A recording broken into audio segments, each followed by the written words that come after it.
तो हेलो दोस्तों, स्वागत है आपका विज्ञान वृक्ष के ऑनलाइन प्लेटफॉर्म के ऊपर। तो आज है हमारे साथ यहाँ पर सत्यदेव विश्वास जी, जिन्होंने अपने जेआरएफ के एग्जाम में ऑल इंडिया रैंक 70 हासिल की है, अपने हार्डवर्क और अपनी कंसिस्टेंसी के साथ। तो सबसे पहले तो हम कॉन्ग्रेचुलेट करना चाहेंगे आपको पूरी विज्ञान वृक्ष की टीम की तरफ से। तो सत्यदेव, कैसा लग रहा है आपको? सबसे पहला मेरा सवाल यही है आपसे। मतलब मैंने एग्ज़ाम दिया था। तो इस बार जो मैं मतलब ठीक ठाक अटेम्प्ट किया था। तो मुझे पता था कि मैं मिस्टेक करूँगा। और बाय मिस्टेक जितना भी मेरा मिस्टेक होगा उससे अगर थोड़ा कम कर लूँगा तो मेरा हो जाएगा शायद। मैं इससे कुछ ज़्यादा कुछ मतलब नहीं करना है पड़ेगा मुझे। तो ऐसे ही बस प्लान लेके मैंने एग्ज़ाम दिया था। तो जब मैं नंबर कैलकुलेट किया था तो तब मेरा शायद 94 ऐसा कुछ बन रहा था। उसके बाद फिर अगर जब मैंने चेक किया तो मेरा नंबर थोड़ा कम आ गया। तो मैंने सोचा था कि थोड़ा बहुत मतलब इसी से रह जाएगा, थोड़ा मार्क्स सही है। तो अगर जब मतलब 2 दिन पहले जब प्रवीण सर ने यूट्यूब पे डाला था कि अनएक्सपेक्टेड ऐसा कुछ हुआ है, तो तभी से तब मैंने अपना रैंक मतलब स्कोर जो है कैलकुलेट किया, देख लिया मेरा स्कोर का। उससे और हो गया फिर मेरा। ओके। तो सबसे पहले हम आपसे बेसिक इंट्रोडक्शन जानना चाहेंगे कि आपने मतलब ग्रेजुएशन कहाँ से की है और आपकी पोस्ट ग्रेजुएशन कहाँ से है और आपकी जर्नी किस तरह मैंने की रही है। मैंने अपना ग्रेजुएशन लोकल कॉलेज से किया है। और जो यूनिवर्सिटी के अंदर है। और मैं पोस्ट ग्रेजुएशन भी वहाँ से किया है। दो 2024 सितंबर में मेरा पीजी कंप्लीट हुआ है। और उसके बाद मेरा फाइनल ईयर से मैंने प्रिपेयर करना स्टार्ट किया था नेट गेट के लिए सीरियसली। मेरा प्रोफेसर था, उन्होंने मुझे काफ़ी इनकरेज किया था। मेरा एक दोस्त था, मेरे साथ पढ़ता था ना। उसने गेट में 500 रैंक किया था। तो अभी वो हाल फिलहाल में आईआईएससी बेंगलोर में उसने एडमिशन लिया। तो मैंने ट्राई किया था, उस टाइम पे नहीं हुआ था। क्योंकि मैंने रिसेंटली वहाँ पे क्योंकि मुझे जाना था फॉरेन में, ठीक है। तो मैंने दो दो बार साउथ कोरिया में अप्लाई किया था। वो अच्छी खासी यूनिवर्सिटी थी, लेकिन वो उसमें मेरा रिजेक्ट हुआ था क्योंकि सीवी क्योंकि ऑब्वियसली प्रोफेसर ने कुछ मतलब मेरे से ज़्यादा जो अच्छा सीवी है उसको पसंद किया था, तो इसीलिए नहीं हुआ था। क्योंकि मेरे यूनिवर्सिटी का ही एक सीनियर वहाँ पे पीएचडी कर रहा है अभी। अच्छा मतलब बहुत बड़ी यूनिवर्सिटी है। तो इसीलिए कि क्योंकि मुझे जो लगता है कि नेट के बिना मैं अगर वहाँ पे अप्लाई करता हूँ तो कुछ इशूज़ आएगा, क्योंकि कोलैबोरेशंस फॉरेन कोलैबोरेशंस बहुत ज़रूरी है। तो इसीलिए मैंने नेट के लिए अच्छे से प्रिपेयर किया था। और फिर मेरा हो गया था वहाँ पे। और इस बार रैंक आया तो मैंने सब मेरा प्रोफेसर जो थे सबको मैंने बताया, तो सभी बहुत खुश है। और उन्होंने बोला है कि हो जाएगा एडमिशन अच्छे से। ओके, तो मेरा अगला सवाल आपसे ये है कि जैसे आपने बताया कि आप बीएससी और एमएससी आपने एक रीजनल इंस्टीट्यूट से की, तो क्या आपने आईआईटी जैम की भी प्रिपरेशन की थी या फिर आपने सोचा ही नहीं था आईआईटी उसके जैम बारे के लिए हाँ मैंने प्रिपेयर किया था, लेकिन उसमें मेरा मतलब उतनी अच्छे से मैंने नहीं किया था उस टाइम पे। तो मेरा रैंक उतना अच्छा नहीं आया था, क्योंकि एनआईटी में मेरा एडमिशन मिल रहा था, ठीक है। तो मैंने क्विट करने का सोचा। तो मैंने लोकल यूनिवर्सिटी, क्योंकि मुझे नेट गेट करना था, तो मैंने लोकल यूनिवर्सिटी से ही किया है। जो मेरा जो यूनिवर्सिटी है, यूनिवर्सिटी ऑफ गौड़ बंगो। रिसेंटली मतलब बहुत साल पहले नहीं था, पहले नॉर्थ बंगाल था, नॉर्थ बंगाल यूनिवर्सिटी। जो वो फेमस, थोड़ा बहुत अच्छी खासी फेमस है। तो उसी से मैंने पी मतलब मेरा पीजी किया है मैंने बस। में। हम्म। Okay okay. तो मेरा अगला सवाल आपसे ये रहेगा कि जैसे आप कह रहे हैं कि मैंने आईआईटी जैम की प्रिपरेशन की थी लेकिन मेरे हिसाब से उतना अच्छा रिजल्ट नहीं आया, तो आपने उस चीज़ को अवॉइड किया। तो हम्म। सीएसआर नेट की प्रिपरेशन के टाइम पे क्या आपको लगता है कि आईआईटी जैम की प्रिपरेशन ने कुछ हेल्प किया था या फिर नहीं, आपको बिल्कुल शुरू से ही स्टार्ट हाँ, करना पड़ा? थोड़ा बहुत हेल्प किया था, क्योंकि बेसिक अंडरस्टैंडिंग जो था वो वहाँ से बहुत मिल रहा था। क्योंकि मेरा फिजिकल में थोड़ा वीक था, इसीलिए मेरा थोड़ा नेट में पीछे रहा था मैं। तो फिजिकल के लिए मैंने विज्ञान वृक्ष इसलिए चुना था, क्योंकि फिजिकल मेरा थोड़ा अच्छा हो जाए। तो फिजिकल मेरा अच्छा हुआ है इस बार। तो इसीलिए मैंने ऐसा कुछ मतलब रैंक अचीव किया है बस।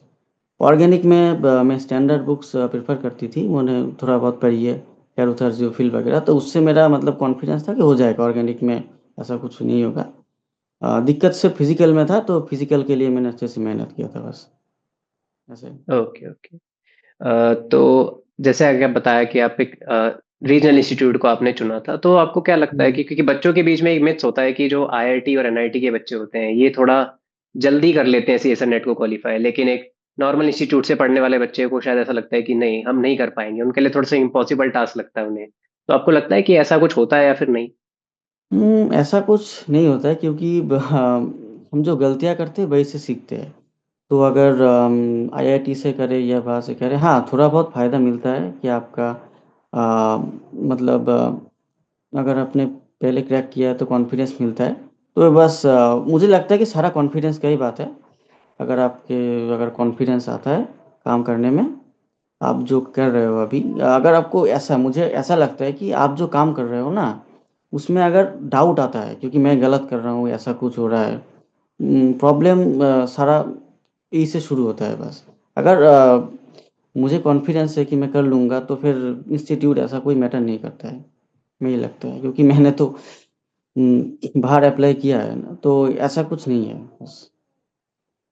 जी, बिल्कुल सही बात कह रहे हो चित्रदीप। जैसे कि कोई ज़रूरी नहीं होता है कि जो आईआईटी का बच्चा है, काफ़ी सारे आईआईटीज़ और एनआईटीज़ के बच्चे भी रह जाते हैं, और कई बार नॉर्मल ऐसा कोई इंस्टीट्यूट का वो नहीं होता है। हाँ, ये मानते हैं कि आईआईटीज़ में या फिर एनआईटीज़ में आपको थोड़ा एक्सपोज़र ज़्यादा मिल जाता है। हाँ, एक्सपोज़र वहाँ के ज़्यादा मिलता टीचर्स, है। हाँ। यस, आपके वहाँ के टीचर्स जो होते हैं वो उन्हीं के बारे में बात करते हैं, क्योंकि वो खुद भी हुँ, वहाँ पे क्वालिफाइड होते हैं ज़्यादातर।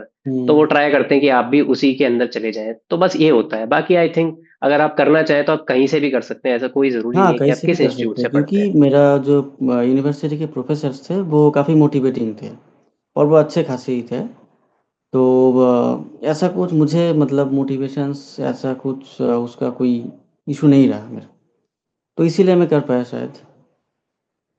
Okay, okay. तो मेरा अगला क्वेश्चन आपसे ये रहेगा कि जनरली जब हम बात करते हैं पढ़ाई की, तो फिजिकल, ऑर्गेनिक, इनऑर्गेनिक, तीनों डोमेन्स को हम कहते हैं कि पढ़ना चाहिए, लेकिन कई बार हम कहते हैं कि दो डोमेन्स अगर आप बहुत अच्छे से कर रहे हो और एक को अगर आप 40-50% भी कर लेते हैं तो आपका लगभग हो जाता है। हुँ। तो क्या आपने तीनों को ही प्रॉपर तरीके से पढ़ा था, या फिर आपने भी दो डोमेन्स और एक ऐसा डोमेन को आपने चूज किया था? मुझे ऑर्गेनिक आता है, और मुझे पता है उसमें थोड़ा मिस्टेक्स होता है कि, और पहले मैं क्वेश्चन ऐसे अटेम्प्ट करता था, क्योंकि मुझे लगता था कि ये भी होगा, वो भी होगा, लेकिन तो अगर अगर ज़्यादा पढ़ने के बाद मुझे मुझे नेट में ये पता था कि मुझे ये सब नहीं करना है। तो क्वेश्चन मैंने छोड़ दिया, मुझे थोड़ा-सा भी डाउट लगा ऑर्गेनिक में, मैंने छोड़ दिया। इनऑर्गेनिक मेरा हो जाता था। इनऑर्गेनिक में ऐसा है कि अगर आपको पता है तो हो जाएगा। अगर आपको आपने वो चीज़ पहले देखी है, तो हो जाएगा आपसे वो, ऐसा कुछ दिक्कत नहीं है। मेरी दिक्कत फिज़िकल में था, क्योंकि दोनों से अगर मेरा नहीं होगा तो फिज़िकल में थोड़ा काम करना पड़ेगा, तो फिज़िकल में मैं थोड़ा काम किया था। कॉन्सेप्ट को अच्छे से समझा। उसके बाद प्रवीण सर ने बताया था सब, मतलब फिज़िकल का। तो अब जो सीरीज़ क्वेश्चन प्रैक्टिस जो था, वो बहुत हेल्प किया था मुझे। स्टैंडर्ड्स था वो, बहुत स्टैंडर्ड थे, और क्वेश्चन का लेवल बहुत अच्छा था। इसीलिए मैंने सारा कुछ वैसे प्रैक्टिस किया था। तो इसीलिए मुझे लगता है कि फिज़िकल में बहुत बेनिफिशियल हुआ है बस इस बार। ओके। तो जैसे कि सत्यदीप ने बोला कि फिजिकल अगर उनकी वीक थी तो उन्होंने उसी चीज पे काफी ज्यादा मेहनत करी थी, उसके काफी सारे क्वेश्चन प्रैक्टिस करे, काफी कॉन्सेप्ट्स को पढ़ा, तो उनसे उसकी फिजिकल भी काफी अच्छी हो गई थी। तो अगर आपकी भी कोई चीज अगर वीक लगती है तो आप भी उस चीज पर अगर मेहनत करेंगे तो ऑब्वियस सी बात है आप भी उस चीज में अच्छा कर सकते हैं।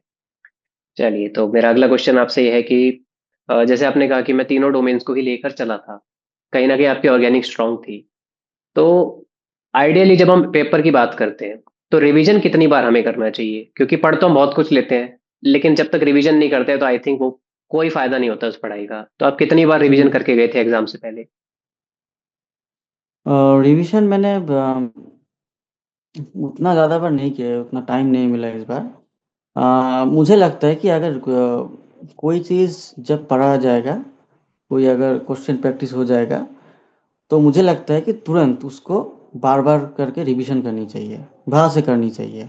क्योंकि फिर रिवीजन करते-करते फिर ऐसे टाइम निकल जाएगा, क्योंकि अगर हम सोचते रहेंगे कि आप ये हो गया, और उसके बाद फिर थोड़ी टाइम बाद में उसको रिवीजन करूंगा, तो it will be so difficult. I think issue वही रहता है कि टाइम रहते ही सब कुछ करना चाहिए। जब पढ़ाया गया है तभी उसको रिवीजन करनी चाहिए, प्रैक्टिस कर लेनी चाहिए, क्योंकि बाद में फिर मुझे हमें लगता है कि 1 महीना टाइम है, उसके बाद फिर वो थोड़ा बहुत और टाइम है कि 20 दिन बच गए थी, ऐसे 25 दिन बच गए, तो उसमें ना फिर रिवीजन हो नहीं पाता है। तो फिर मुझे लगता है कि रिवीजन जब पढ़ाया जाएगा तभी से करना स्टार्ट करनी चाहिए, तब जाके मतलब टाइम के अंदर आ, सब कंप्लीट हो जाता है, उसको इशू नहीं रहता है फिर। तो मेरा अगला क्वेश्चन आपसे ये है कि ठीक है, आपने रिवीजन भी कर लिया, आपने क्वेश्चन प्रैक्टिस भी कर लिए, तो पीवाईक्यूज क्या हमें करने चाहिए, और पीवाईक्यूज से क्या हेल्प मिलती है हमें? पी वाई क्यूज करनी चाहिए, लेकिन मुझे लगता है कि पी वाई अभी जो रिसेंट नेट का जो पेपर है, नेट गेट का, तो मुझे लगता है कि पी वाई क्यू सभी कर लेते हैं, ठीक है। तो सर ने जो अभी बात बोली थी, उससे पहले भी बोली थी कि new concept, specially physical chemistry, organic chemistry में, तो न्यू कॉन्सेप्ट को करना बहुत ज़्यादा ज़रूरी है, क्योंकि पी वाई क्यू में से रिपीट होता है, लेकिन आइडिया बहुत मिल जाता है, लेकिन सिर्फ पी वाई क्यू ही सफिशियंट नहीं है अभी। तो न्यू प्रैक्टिस कर जो न्यू क्वेश्चन है वो प्रैक्टिस करना, मुझे लगता है कि जो प्रवीण सर ने बोला था वो बहुत ज़्यादा बेनिफिशियल है। अगर थोड़ी बहुत ट्रेंड बिल्कुल, अगर हम बिल्कुल, देखें तो ऐसा है। बिल्कुल। तो पीवाईक्यूज आपको कहीं ना कहीं थोड़ा बहुत आइडिया दे देता है, तो पीवाईक्यूज पहले आप अच्छे से कर लीजिए, और सिर्फ पीवाईक्यू पे डिपेंड ना हो, क्योंकि पीवाईक्यूज आपको कहीं ना कहीं बस एक आइडिया दे देते हैं, लेकिन कई बार जनरली ऐसा कॉन्सेप्ट से क्वेश्चन नहीं भी आता है। तो उसके लिए आपको हुँ, नए नए कॉन्सेप्ट्स को भी हाथ के हाथ पढ़ना पड़ेगा, और उसके ऊपर भी क्वेश्चंस की प्रैक्टिस जरूरी है। तो हुँ। मेरा अगला क्वेश्चन आपसे है कि शॉर्ट नोट्स क्या जरूरी होते हैं रिवीजन के टाइम पे? क्या आपने शॉर्ट नोट्स बनाए थे, या फिर शॉर्ट नोट्स का यूज किया था, या फिर इसकी जरूरत इतनी होती नहीं है? शॉर्ट नोट्स मैंने फिज़िकल के लिए बनाया था अभी। तो मुझे लगता है कि फिज़िकल के लिए शॉर्ट नोट्स बहुत इम्पोर्टेंट है, क्योंकि फिज़िकल में थ्योरी उतना ज़्यादा हम टाइम नहीं मिलता है, क्योंकि टाइम के अंदर करना पड़ता है जल्दी-जल्दी। तो शॉर्ट नोट्स अगर हम बना लेते हैं, तो उससे क्या होता है कि मैंने बनाया था कि पूरे चैप्टर का एक कंप्लीट एक मैपिंग बन जाता है। अगर और मैपिंग अगर हम अच्छे से कर लेते हैं ना, तो वो पूरी चैप्टर का आइडिया लग जाता है, तो इसीलिए शॉर्ट नोट्स फिजिकल में बहुत इंपॉर्टेंट है। बाकी ऑर्गेनिक के लिए, रिएजेंट वगैरह के लिए, तो वो तो बहुत पढ़ना पड़ता है, तो उसका शॉर्ट नोट्स मुझे नहीं लगता उतना तो बेनिफिशियल होगा। इनऑर्गेनिक में तो भास्ट ही पढ़ना पड़ता है, तो फिजिकल में शॉर्ट नोट्स बहुत इंपॉर्टेंट है। जी, बिल्कुल। जैसे कि फिज़िकल में कहीं न कहीं बहुत सारे फ़ॉर्मूलाज़ एक साथ आ जाते हैं, तो उनको कंबाइन हम्म, करके अगर हम पढ़ लें, तो एक ज़्यादा अच्छा अप्रोच रहती है। ऑर्गेनिक में जनरली इतनी ज़रूरत नहीं पड़ती, क्योंकि ऑर्गेनिक के अंदर आप जितना प्रैक्टिस करोगे, उतना ही ज़्यादा अच्छी रहती है ऑर्गेनिक तो। उसके अंदर शॉर्ट नोट्स कहीं न कहीं काम नहीं आते, लेकिन आप कुछ-कुछ चीज़ों को शायद लिखना चाहें तो लिख सकते हैं। कुछ जैसे स्पेक्ट्रोस्कोपी का पार्ट हो गया, हेटेरोसाइक्लिक का पार्ट हो गया, जो एक हम्म, लिमिटेड पोर्शन में होता है। तो वहाँ हम शायद थोड़ा बहुत इसको ले सकते हैं। चलिए, तो मेरा अगला क्वेश्चन आपसे ये है कि आपने रिवीजन भी कर लिया, आपने शॉर्ट नोट्स भी बना लिए, आपने सब चीज़ पढ़ भी ली है, तो क्या एग्ज़ाम से पहले हमें एक बार मॉक टेस्ट लगाना चाहिए? क्या टेस्ट सीरीज़ को फ़ॉलो करना चाहिए एक बार, और क्या फिर इसकी ज़रूरत नहीं पड़ती नहीं है? तो आपने फ़ॉलो किया था, या फिर इतनी ज़रूरत लगी नहीं आपको? मैंने फॉलो किया था test series, full length test मैंने दिया था। तो मुझे लगता है कि फुल लेंथ टेस्ट में जो गलतियाँ होती है वो उसकी एनालाइज़ करनी चाहिए। वो इम्पोर्टेंट है, क्योंकि ऐसे ही टेस्ट नहीं देना है। डायरेक्ट एग्ज़ाम अगर कोई देगा तो फिर वही गलती होगी। तो एट लीस्ट मुझे लगता है कि 5 full length test is sufficient for NET. उतना ज़्यादा ज़रूरी, इससे ज़्यादा करने की ज़रूरत नहीं है। अगर यूनिट टेस्ट वगैरह देते हैं हम, तो उससे सीख जाते हैं सब। यही है बस, क्योंकि उतना टाइम भी नहीं मिलता मुझे। हमें लगता है कि हम ज़्यादा से ज़्यादा कर लेंगे, लेकिन फिर जो क्या है होता है ना कि फिर उतना टाइम नहीं मिलता है। बाद में बहुत प्रेशर आ जाता है, फिर ऐसा होता है। यही है बस। बिल्कुल, जैसे कि 5 टेस्ट आई थिंक बहुत होते हैं, बस मेन चीज़ हाँ। होती है टेस्ट में कि आप ये देख लीजिए कि आपके जो क्वेश्चन आपने सोचे थे कि वो सेलेक्ट कर पा रहे हैं, या फिर आपने जो हुँ, टाइम मैनेजमेंट की सोचा था कि इतने टाइम पे मुझे ये करना है, इतने टाइम पे मुझे ये करना है, वो चीज़ आप उस चीज़ में देख पा रहे हो कि नहीं? हुँ। क्योंकि स्कोर्स आपके टेस्ट सीरीज़ में कोई मैटर करते नहीं है कि आप 50 ला रहे हाँ, हो, वो 70 ला रहे मैटर हो, नहीं करता। 150 ला रहे हो। टेस्ट देना क्योंकि चाहिए। स्कोर्स तो, हाँ, कभी-कभी एग्ज़ाम अच्छा भी होता है, कभी-कभी टफ होता है, तो वो अच्छा नहीं भी जाता है। हाँ। तो उससे डिमोटिवेट ना हो, बस स्कोर्स को छोड़ दीजिए, बस इवैल्यूएट करें अपने आप को कि हाँ, मैं ठीक कर पा रहा हूँ।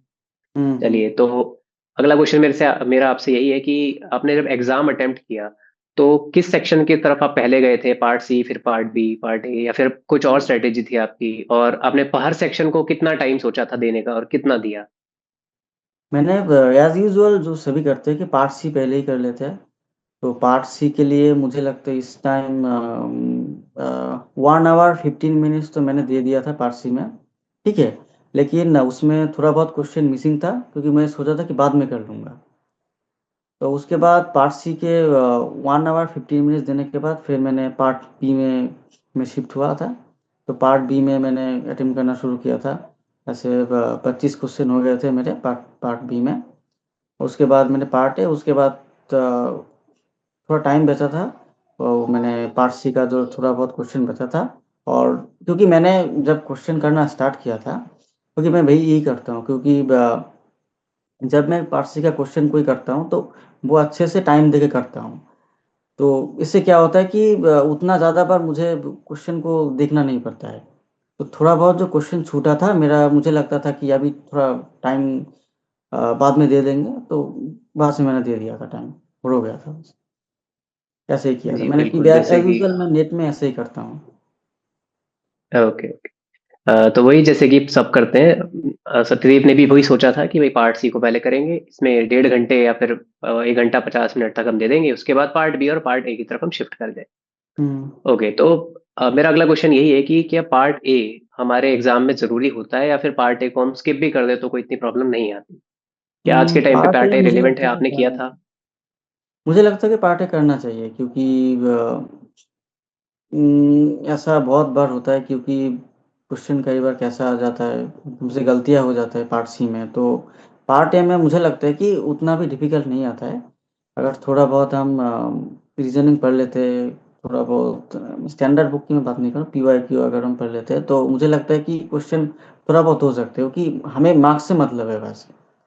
तो अगर मार्क्स कहीं से भी आए तो अच्छा ही है, उतना ज़्यादा भी मतलब गेट के जैसा मुझे नहीं लगता कि नेट में पार्ट ए का उतना भी ज़्यादा इम्पोर्टेंस है। लेकिन मुझे लगता है कि अगर क्वेश्चन ऐसा कुछ आ जाए पार्ट ए में, थोड़ा बहुत अगर मार्क्स सिक्योर कर सकते हैं, तो मुझे मुझे लगता है कि ऐसा करना चाहिए, पार्ट ए में टाइम देना चाहिए। यही बस। बिल्कुल बिल्कुल, जैसे कि पार्ट सी और पार्ट बी अगर आपके हो भी गए हैं तो पार्ट ए आप कर सकते हैं, क्योंकि 20 में से 5-6 क्वेश्चन ऐसे होते हैं जो आप बिल्कुल आराम से कर सकते हैं, उसके लिए कोई इतनी हार्ड स्टडीज की जरूरत पड़ती नहीं है। बेसिक हुँ। रीजनिंग होती है बस, जैसे कि आप स्टेटमेंट वाइज क्वेश्चन होते हैं, कुछ लॉजिकली क्वेश्चंस होते हैं। तो कहीं ना कहीं ये स्कोर आपके बढ़ाने में हेल्प करते हैं, और जैसे सत्यदीप ने कहा भी कि मार्क्स कहीं से भी आए कोई प्रॉब्लम नहीं है, बटोरना हमें जरूरी है। तो मेरा अगला क्वेश्चन आपसे यही है कि आपने हर चीज करी, उसके बाद जब आपने विज्ञान वृक्ष को ज्वाइन किया, उससे पहले और उसके बाद आपको क्या फर्क लगा कि विज्ञान वृक्ष ज्वाइन होने के बाद आपको ये चीज में कुछ बेनिफिट्स मिले? मेरा जो सबसे ज़्यादा बेनिफिट है वो फिज़िकल में लगा, क्योंकि क्वेश्चन बहुत अच्छा था, क्योंकि मुझे लगता है कि जो एग्ज़ाम ओरिएंटेड क्वेश्चन है, कॉन्साइज़ मैनर में, वो मुझे सबसे ज़्यादा अच्छा लगा विज्ञान विषय में। और बाकी मैं अगर पढ़ता था तो पहले कुछ ज़्यादा पढ़ लेता था, और कुछ ऐसी स्ट्रैटेजी में थोड़ा गलती था मेरा। तो इसीलिए मेरा थोड़ा रैंक मतलब स्कोर ठीक से नहीं आ रहा था, क्योंकि और विज्ञान वृक्ष में मैंने जो मेन डिफरेंस जो था वो कॉन्साइज़ मैनर में था, और क्वेश्चन एग्ज़ाम ओरिएंटेड है। इसीलिए मुझे बेनिफिशियल हुआ। ये डिफरेंस है बस, जो पहले से और नाउ। ओके। तो मेरा अगला सवाल आपसे यही है कि जैसे आपने कहा कि ये आपका पहला अटेम्प्ट नहीं था, आपने पहले भी ऑलरेडी अटेम्प्ट्स दे रखे थे, हुँ। तो आपने पहले जब अटेम्प्ट्स दिए थे तो क्या उसमें नहीं होने के बाद आपको डिमोटिवेशन तो आया ही होगा कि मेरा नहीं हो पा रहा है, तो उससे कैसे आप उस हाँ, चीज को कॉप अप करा, आपने अगली बार देने के लिए कैसे मोटिवेट रहे अपने आप से? डिमोटिवेशन मेरा इस वजह से आया, क्योंकि टाइम भी निकल रहा है थोड़ा, क्योंकि मेरा एमएससी हो चुका था, तो मुझे थोड़ा जल्दी-जल्दी काम करना था। क्योंकि डिमोटिवेशन था मेरे लिए, क्योंकि मैंने एक्चुअल में बताऊँ तो सच्ची कहानी ये थी कि मैंने फॉरेट में वहाँ पे अप्लाई किया था, ठीक है? तो वहाँ पे 2 बार मैंने रिजेक्ट हुआ था, तो उसके बाद मुझे लगता है कि मेरा टाइम भी निकल रहा था, तो क्योंकि मुझे नेट जल्दी करना था। तो इसीलिए थोड़ा मतलब जब नहीं हुआ था जून में इस बार, तो थोड़ा डिमोटिवेशन हुआ था। उसके बाद मैंने, क्योंकि डिमोटिवेशन हुआ था, लेकिन मुझे पता था क्योंकि थोड़ा-सा मार्जिनल ही है, अगर मैं अपनी गलतियों पे काम करूँगा, तो हो जाएगा मेरा, तो इसीलिए हो गया बस इस बार। ओके। तो मेरा अगला क्वेश्चन आपसे ये है कि जैसे आपकी तो अच्छी रैंक आ गई, AIR 70 आई है, तो हुँ, जिन बच्चों का जैसे इस बार मार्जिनली से रह गया, 0.5 से रह गया, 1 नंबर से रह गया, तो उन हुँ। लोगों के लिए आप क्या एडवाइस देंगे कि वो अगली बार अच्छा कर पाए अपने एग्जाम्स में? अगली बार मुझे लगता है कि जो मार्जिनल है उसमें ना क्वेश्चन मतलब चूज़ करना, जो पार्ट सी का जो क्वेश्चन है, स्पेशली पार्ट सी का जो क्वेश्चन है वो चूज़ करना बहुत इम्पोर्टेंट है। अगर मैं सही कर रहा हूँ या गलत कर रहा हूँ, उसमें ही ज़्यादा से ज़्यादा सिलेक्शन होता है, और मुझे लगता है कि सबसे ज़्यादा गलती मैक्सिमम वहीं से हो रहा है बस। तो पार्ट सी में अगर जो क्वेश्चन हम कर रहे हैं, तो वो अगर सही से चूज़ कर लें, तो मार्जिनल वो नहीं रहेगा, उससे काम हो जाएगा फिर। कि पार्ट बी में फिर वो 2 मार्क्स का क्वेश्चन है, उसमें ज़्यादा हमें उम्मीद नहीं करनी चाहिए। तो पार्ट सी में जो क्वेश्चन है, उसको सही से चूज़ करके करनी चाहिए। तो उससे मुझे लगता है कि वो मार्जिनल जो है वो नहीं रहेगा, वो रिमूव हो जाएगा, ऐसा। ओके। हुँ। तो मेरा अगला क्वेश्चन आपसे ये रहेगा कि जैसे सोशल मीडिया की हम बात करते हैं, फेसबुक, इंस्टाग्राम और भी बहुत सारे सोशल मीडिया ऐप्स, तो क्या आप उस चीज़ को यूज़ करते थे, और अगर करते थे तो आपने किस तरीके से उसको मैनेज किया कि आप डिस्ट्रैक्ट भी नहीं हुए और अपने एग्जाम्स में कहीं ना कहीं अच्छा किया? मैंने बेसिकली सोशल मीडिया, मेरे पास अकाउंट है फ़ेसबुक, इंस्टाग्राम, लेकिन मैं बहुत ज़्यादा वो नहीं करता हूँ, क्योंकि मुझे अच्छा नहीं लगता।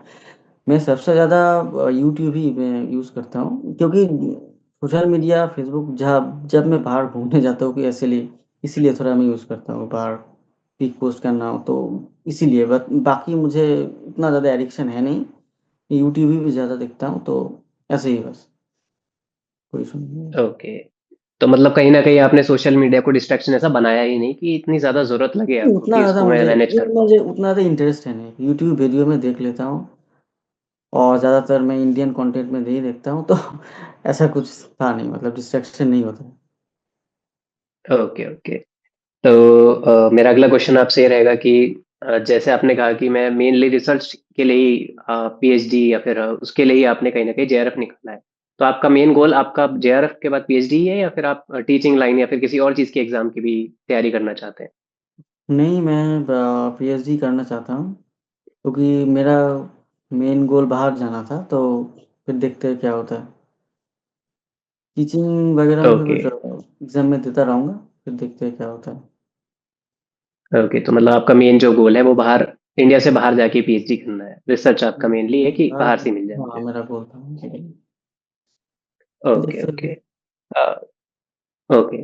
तो जाने से पहले मैं आपसे एक लास्ट क्वेश्चन ये पूछना चाहूँगा कि क्या एडवाइस आप फाइनली सबको देना चाहेंगे, जो भी आपके जूनियर्स हैं या जो भी आपको देखने वाले हैं एस्पायरेंट्स, ताकि वो भी मोटिवेट हो सके आपसे कि ऐसी क्या चीज़ कर सकते हैं वो, कि वो चीज़ वो उस चीज़ में लैग कर रहे हैं और आपने उस चीज़ को करके अपनी चीज़ को ठीक किया?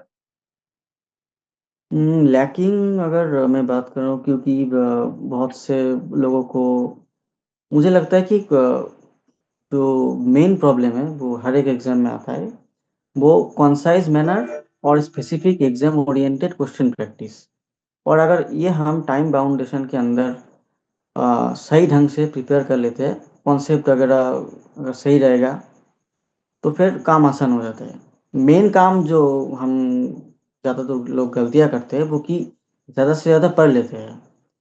ज़्यादा से ज़्यादा पढ़ने का मतलब है कि हम नॉलेज ठीक-ठाक है मेरे पास, उसमें कोई इश्यू नहीं है, लेकिन कंसाइज़ मैनर में अगर हम नहीं पढ़ेंगे, और अगर टाइम मैनेजमेंट इश्यू अ, मेरा अगर ठीक-ठाक से कंसिस्टेंटली काम नहीं करेंगे, तो इश्यू वहाँ पे आता है। तो वहाँ पे अगर हम ठीक से काम करेंगे, तो मुझे लगता है कि हर एक को इम्प्रूवमेंट मिलेगी। जी, बिल्कुल। जैसे कि सत्यदेव ने भी कहा कि आप कोई भी चीज़ पढ़ रहे हैं तो उसे फ़िलहाल कंसाइज़ मैनर में ही आपको पढ़ना पड़ेगा जब आप किसी भी एक एग्ज़ाम की तैयारी करते हैं, और ये ऑब्वियस सी बात है, क्योंकि देखो कुछ बच्चे होते हैं कि भई एक टॉपिक पकड़ा तो वो सोचते हैं कि नहीं, इसकी पूरी इन डेप्थ ही नॉलेज ले लूँ, और उसमें बहुत ज़्यादा हुँ, टाइम वेस्ट कर देते हैं कई बार वो। हुँ, वो चीज़ अच्छी बात है, मैं मना नहीं कर रहा कि नॉलेज लेनी चाहिए। लेकिन जब आप एग्जाम ओरिएंटेड ही पढ़ना चाहते हैं कि आपको एग्जाम निकालना है, तब आपको कुछ हुँ, ना कुछ आपको कहीं ना कहीं आपको देखना पड़ेगा और कुछ चीज को कंसाइज करना ही पड़ेगा। डेप्थ नॉलेज हुँ, लेने के लिए आप बहुत ज्यादा टाइम मिलता है, आप जिसमें भी इंटरेस्टेड है आप उसको बाद में आराम से हुँ, परस्यू कर सकते हैं। हुँ, लेकिन जब आप एग्जाम के लिए पढ़ते हैं तो आपको हर चीज को ही टाइम में एक लेके चलना पड़ेगा, जो कि आपका 4 या 5 महीने का टाइम मुश्किल से मिलता है। हुँ, तो कंसाइज पढ़िए और थोड़ा सा अच्छा करिए अपने कंटेंट को, तो आप उसमें भी बड़े आराम से कर सकते हैं। बाकी हुँ, जनरली जो डिमोटिवेशन आती है, उसके लिए तो बस यही है कि डिमोटिवेट होकर कोई फायदा मिलता नहीं है। बस ट्राई करिए कि आपने किस चीज के लिए जर्नी स्टार्ट की थी, उसी जर्नी हुँ, के साथ आप आगे चलते रहिए, उसी को माइंड में रख के। तो ये थे हमारे साथ यहाँ पर सत्यदीप बिस्वास, जिन्होंने जेआरएफ में ऑल इंडिया रैंक 70 हासिल की है अपनी मेहनत से। तो हम आपको कॉन्ग्रेचुलेट करना चाहेंगे और बेस्ट ऑफ लक हमारी पूरी विज्ञान दृष्टि टीम की तरफ से आपको। आप जो भी करें अपने फ्यूचर में, आप उसमें सक्सेसफुल हो। अ, तो आज के इंटरव्यू के लिए बस इतना ही। अगर आपको वीडियो पसंद आई तो लाइक करिएगा वीडियो को और चैनल को सब्सक्राइब करिए। और अपने दोस्तों के साथ भी शेयर करिए और उनको भी बताइए कि जो टॉपर्स ने अपनी वैल्यूएबल बातें आपको शेयर करी है, आप भी उन चीज़ों को अप्लाई करेंगे तो आप भी उन चीज़ों में कहीं ना कहीं बेनिफिट ले सकते हैं। चलिए, तो आज की वीडियो के लिए बस इतना ही।